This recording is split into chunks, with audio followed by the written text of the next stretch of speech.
ಕಾರಣ ಏನಿರ್ಬೋದು. ಕಾರಣ ಇದೆ ಅಂದ ಪ್ರಪಂಚದಲ್ಲಿ ಕಾರಣಕ್ಕೊಂದು ನಿವಾರಣೆ ಇದ್ದೇ ಇರುತ್ತೆ.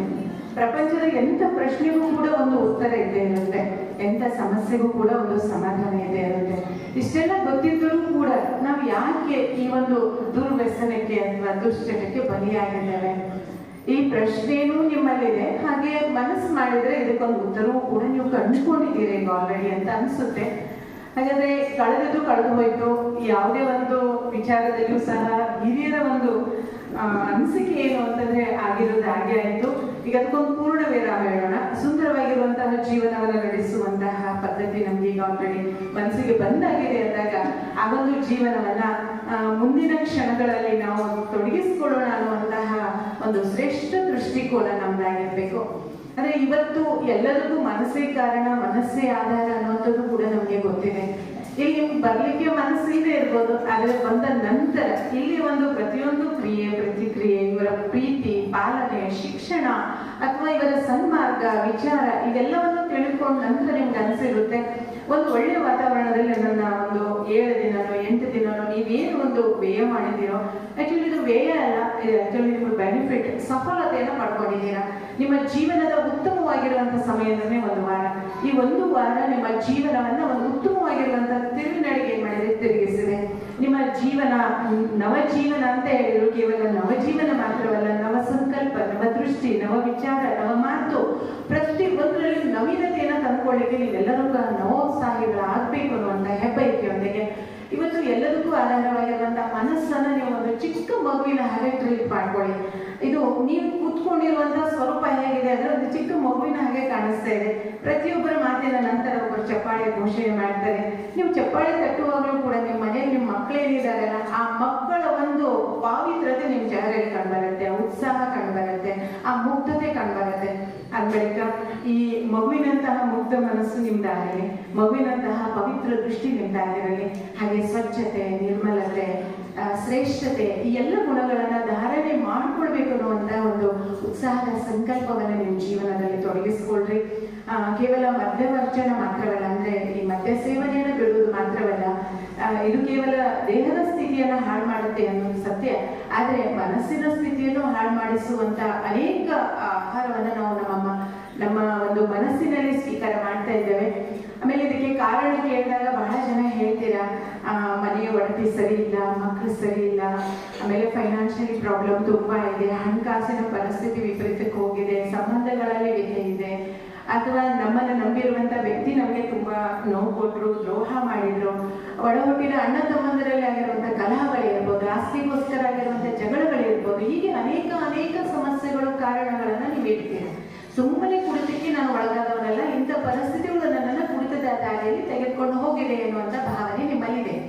ಆದ್ರೆ ಇವತ್ತು ನಾನು ಹೇಗಿರ್ಬೇಕು ಅಂತಂದ್ರೆ, ನಾನು ಅಂದ್ರೆ ನಾನೇ, ನನ್ನ ಹಾಗೆ ಇನ್ಯಾರೂ ಇಲ್ಲ.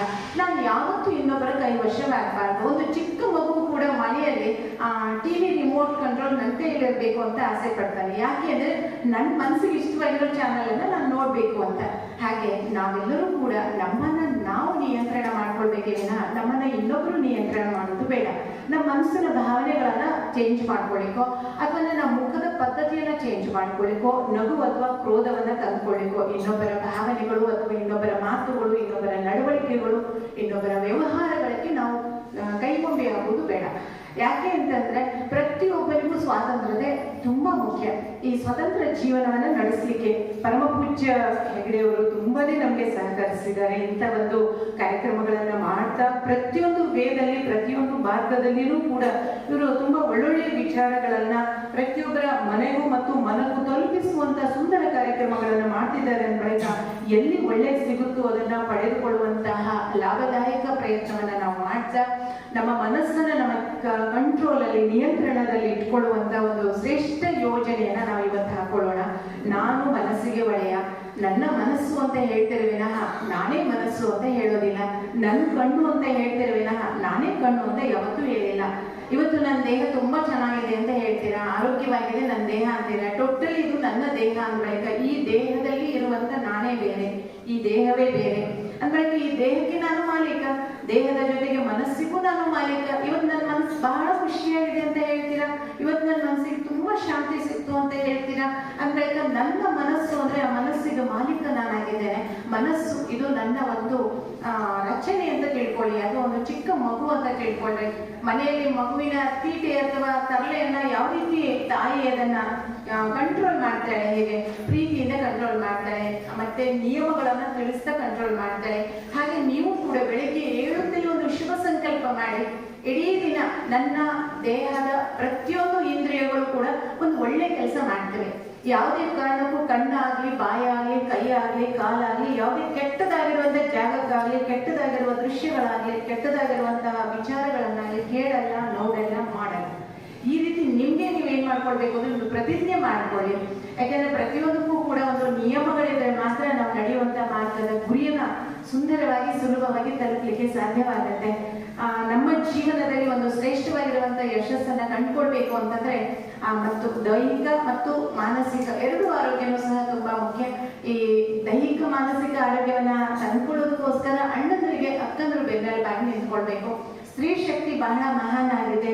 ಸ್ತ್ರೀಯಲ್ಲಿ ಸ್ವಾಸ್ಥ್ಯಳಾಗಿರ್ತಾಳೋ, ಶಾಂತಳಾಗಿರ್ತಾಳೋ, ಸುಸಜ್ಜಿತವಾಗಿರ್ತಾಳೋ, ಎಲ್ಲದರಲ್ಲಿಯೂ ಕೂಡ ಅಷ್ಟೇ ಅವಳು ಏನಾಗ್ತಾಳೆ, ಪ್ರತಿಯೊಬ್ಬರನ್ನು ಸಹ ಸರಿಪಡಿಸುವುದರಲ್ಲಿ ಮುಂದಾಳತ್ವವನ್ನು ವಹಿಸಬಹುದು. ಹಾಗಾಗಿ ಮನೆಯಲ್ಲಿ ತಾಯಿಯಂದರು ಅಣ್ಣಂದಿರ ಒಂದು ಪ್ರತಿಯೊಂದು ಚಲನವಲನ ಗಮನಿಸುತ್ತಾ ಕೇವಲ ಪತಿ ಅಂತ ಮಾತ್ರವಲ್ಲ, ಸಂದರ್ಭಕ್ಕೆ ತಕ್ಕಂತೆ ಅದನ್ನೊಂದು ಮಗು ಅಂತ ಟ್ರೀಟ್ ಮಾಡಿ ಅವರ ತಪ್ಪುಗಳನ್ನ ಕ್ಷಮಿಸಿ, ಆಮೇಲೆ ಅವರಲ್ಲಿರುವಂತಹ ಲೋಭ ದೋಷಗಳನ್ನ ಪ್ರೀತಿಯಿಂದ ಸಹಕರಿಸುತ್ತಾ ಅದನ್ನ ಸರಿಪಡಿಸುವುದರಲ್ಲಿ ನೀವು ಮುಂದೆ ಬರಬೇಕು ಅನ್ನುವಂತ ಶುಭ ಸಂಕಲ್ಪದೊಂದಿಗೆ ಮನಸ್ಸು ಎಲ್ಲವನ್ನ ಮಾಡ್ಲಿಕ್ಕೆ ಸಾಧ್ಯ. ಹಾಗಾಗಿ ಮನಸ್ಸಿನಲ್ಲಿ ನಾವೇನ್ ಮಾಡ್ಬೇಕು, ಒಂದು ಶುಭ ಸಂಕಲ್ಪವನ್ನ ಇಟ್ಕೊಳ್ಬೇಕು. ಮನಸ್ಸಿನಲ್ಲಿ ಒಂದು ವಿಚಾರವನ್ನ ಸದಾಕಾಲ ಪುನರ್ ಉಚ್ಚರಿಸ್ತಾ ಇರಬೇಕು.